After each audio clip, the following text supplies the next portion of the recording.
fire sign, Aries, Leo, and Sagittarius. Kumusta po kayo guys? Okay, so fire sign, maraming salamat po ulit sa walang sawang pagsubaybay sa ating pong mga reading. And kung ikaw ay bago pa lang sa ating channel, so ayun guys, mag-subscribe na po kayo. And i-click mo na rin yung ating notification bell para lagi po kayo guys updated sa ating mga bagong upload. So tignan po natin guys, ano ba ang inyong gabay, kapalaran? Fire sign, Aries, Leo, Sagittarius. Gabay, kapalaran po, spirit guide. Fire sign. So guys, meron po tayong Ace of Coins. Wow. Financial opportunity, prosperity, manifesting money. Wow.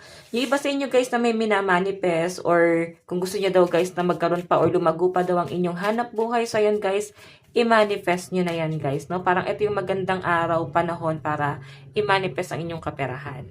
O yung iba sa inyo guys, maaring ipinagdasal nyo to, no? At maaring ibinibigay na sa inyo ni universe. Yung tipong kahit effortless, fire sign, nagiging maganda ang daloy ng pera nyo. Yung iba naman dito guys, maaring nagkaroon talaga kayo ng conflict na itong mga nakaraan. Siguro ang daming utang na nangyari. Natambakan kayo ng mga utang. So, ayan guys, sinasabi ko nga sa inyo, i-manifest nyo at ibibigay daw po sa inyo agad. Okay? Yung iba naman dito guys, maaring wala namang utang. So, I think maraming opportunity na darating sa inyo. So, tignan natin fire sign. Gabay, kapalaran, meron tayong, ayan, 10 of Wands. Siguro nabu-burn out ka na, no?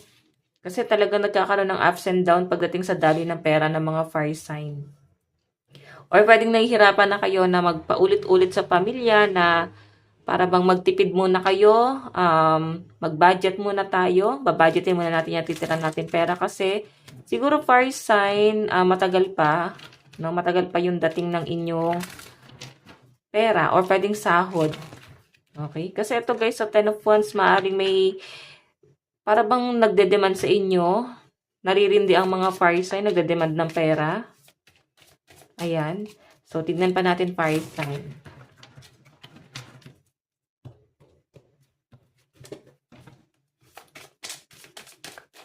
Meron po tayong the tower. Ayan, may ending na nangyayari. So, tignan natin. Meron po tayong judgment. Self-evaluation, awakening, and forgiveness. So, guys, meron daw po kayong dapat tapusin. Kung meron daw kayong nakaalitan, ayan, mas maganda na magpatawad na. Balansihin mo.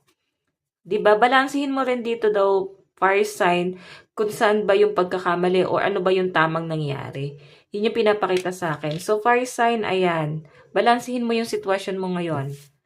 Okay? So, may ending kasi guys na nangyayari dito. Maari may mga panghihinayang na nararanasan ng mga fire sign. So, para bang nafe-feel mo dito na parang, ano ba nangyayari? Parang tambak-tambak ang nagiging problema ng mga fire sign. Pwedeng nafe-feel nyo yan guys, itong mga nakaraan, no? At parang dala-dala nyo pa rin ngayon. So, fire signs na nakikita ko dito, balansihin mo daw. Siguro, kailangan mo magpatawad para gumaan na daw po ang inyong mga hinanakit or yung inyong mga nararamdamang hindi magaganda. Pwedeng ito lang guys yung magpapagaan sa problema mo. Pag natuto ka na magpatawad or mawala na yung galit sa puso mo. Okay? So, titignan natin fire sign. Ayan po ang pinapakita rito, no? Maaring may ending na nangyari dito. O pwedeng may past person na bumabalik sa inyo. Okay? Yun nga lang guys, ito 10 of Wands, siguro may mga doubt ka dito sa taong to. Para bang iniisip mo ano ba intention niya, bakit siya bumabalik? Ano ba yung kailangan niya? So, kung makikita nyo guys, nagbabalance ka rin dito kung ito'y patungkol sa inyong love life. No? Binabalanse mo kung ano na ba yung priority mo, kung mahal mo pa ba siya or baka wala na guys.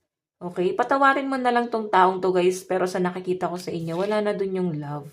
Siguro mas natutunan mo na sa sarili mo na mag-recover, mas natutunan mo na sa sarili mo na mag-focus na lang sa sarili mo, at hindi mo na guys tinitignan pa tong taong to. I think naka-move on na talaga ang mga fire sign. Kung sino man po itong past person na bumabalik sa inyo, hindi mo na yan guys pinapansin. Kasi ang focus mo is yung inyong pentacles.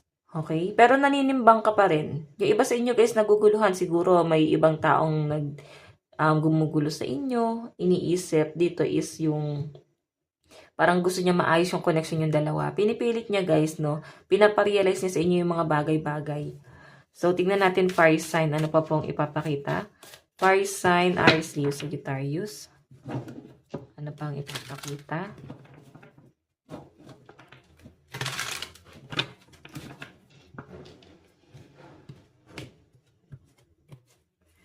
Okay. Baba muna natin to guys. So, fire sign, meron tayong Knight of Wands. Passion, motivation, energy, fire, lust, and action. So guys, sa pinapakita sa akin dito, kung ito ay patungkol sa inyong love life, maaaring ito, kasi Knight of Wands siya guys, mapaglaro pa yung energy ng taong to. So hindi ko siya guys nakikita na para bang seryoso talaga siya dito sa relationship na to. Pwedeng ito ay bagong connection. Pwedeng past person kasi the tower. Maaaring ang nakikita niya lang sa inyo guys kung bakit niya guys gusto niyang bumawi, kung bakit para bang nagpapakita siya sa inyo guys ng affection. I think para lang yun sa sarili niya. Okay, ayan no?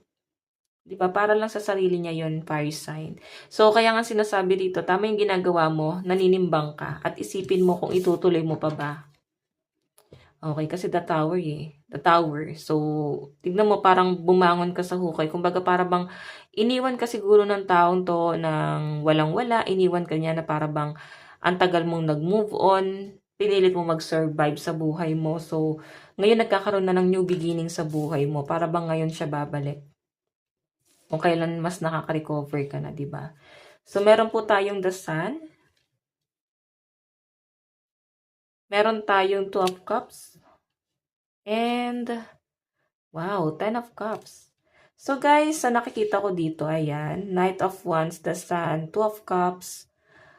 Okay, so ngayon kasi, guys, nagkakaroon ng success sa buhay mo eh. Okay, ayan, happiness, success, reward, prosperity, and victory. Kumbaga, meron kang isang bagay na napagtatagumpayan mo. Okay, kung ikaw ay may person na kasama rito, guys, ayan, sa nakikita ko dito, guys, hindi man kayo guys gano'n nag-uusap ng person mo or para bang nafe-feel mo na para bang hindi ikaw yung priority niya. Sa nakikita ko naman dito, may partnership eh. Alam mo para bang ang gulo, no? Ang gulo ng isip ng person mo kasi hindi mo siya nakikita na para bang mahal ba ako nito or what? Kasi parang wala, 'di ba? Parang walang love pero may partnership, guys. And meron tayong 10 of cups, family po ito. Ano, happiness, happy end, completion, family, and harmony. So, alam nyo guys, may nakikita rin akong celebration dito. Maaring may pinaplano, may surprise, or baka ikaw to may magbe-birthday sa family. So, siguro iso-surprise nyo. Siguro pinaplano pa lang to. Hindi pa naman guys final yung decision nyo. So, siguro gusto nyo lang guys mag-surprise or merong gustong mag-surprise sa inyo. Okay? So, yun guys, maaaring pinag-iisipan. Titingnan pa natin pagdating sa inyong love life. Love advice. Meron po tayong religious factor. So, hindi nyo guys talaga makakasundo yung taong yan kasi maaaring iba po ang kanyang relihiyon. Maaaring siya guys ay foreigner or pwede magkaiba nga kayo ng relihiyon kung siya ay nasa Pilipinas. Or pwedeng hindi naman to guys patungkol sa religion. Pwedeng magkaiba lang talaga kayo guys ng pananaw. Okay? So, meron po tayong stay optimistic about your love life. So, yun na nga guys ang sinasabi rito. Ngayon sa relationship nyo, kung ikaw ay may partner, no, sinasabi dito, think positive lang. Okay? Wala akong nakakitang problema rito sa relationship na to bukod sa sa communication. Yun lang yung nakita kong mali dito. Okay? Pero sa nakita ko, wala naman pong parang lokohan na nangyayari or what. So, tingnan natin guys ang inyong advice. Meron po tayong breath through the tension. Ayan. May kaba. Iba sa inyo guys, gusto mo lang na mahabang pahinga muna talaga. Siguro talagang pagod na ang mga fire sign. Gusto mo na ng ayan, quiff your heart. Gusto mo na ng mahabang tulog. Siguro kahit day off mo, nagtatrabaho ang mga fire sign or wala talaga kayo guys day off. Diba? So, tingnan natin guys. Advice. Ang daming advice Tingnan natin. Meron po tayong there's hold, perception, surrender, dissolve, and illusion. Yung iba sa inyo guys, siguro napapansin mo yung pag-overthink mo. I think hindi to guys nakakabuti sa inyo. Oo, yung pag-overthink mo. Meron po tayong protection. Armament, strengthen boundaries and aura. So, I think yung iba sa inyo guys, kailangan mo ng protection. Okay? Siguro kailangan mo ng mga healing crystal. Para lang maprotektahan ka, or kung hindi ka naman guys mahilig sa crystal, pwede ka naman guys mag-incense. Okay? Para lang ma-cleanse ka, fire sign. Okay?